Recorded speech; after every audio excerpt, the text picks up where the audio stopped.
పవన్ కళ్యాణ్ గారిని ఒకటే అడుగుతున్నా, ఉప ముఖ్యమంత్రి పదవి తీసుకున్నావు. జగన్మోహన్ రెడ్డి గారు ముఖ్యమంత్రిగా ఉన్నప్పుడు వాలంటీర్స్ అందరూ కూడా రాజీనామా చేస్తున్నాను, ప్రజల పక్షాన పోరాడతానని బయటకు రా. ఎందుకు రావడం లేదు అంటే నీకు ప్రజల కన్నా మీ కాపు కులస్తుల కన్నా నీకు పదవి ముఖ్యమైపోయింది. ఈరోజు చంద్రబాబు ముఖ్యమైపోయినాడు. నువ్వు కూడా ప్రతి జిల్లాలో చంద్రబాబు నాయుడు కరపత్రం పట్టుకుని ప్రచారం చేశావు, సూపర్ 6 పథకాలు చెప్పావు. ఈ రోజు ఇంట్లో కూర్చుని గమ్మునున్నావు. బయటకు రా. చంద్రబాబు నిలది.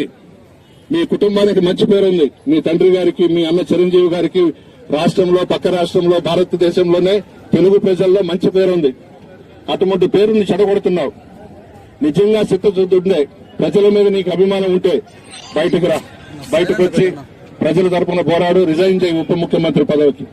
ఒక్కటిగాను ఒక్క పథకమైనా ఇచ్చారా ఈ 6 సూపర్ 6లో? ప్రజలను మభ్యపెట్టి, ప్రజలను ఇబ్బందులు పెట్టి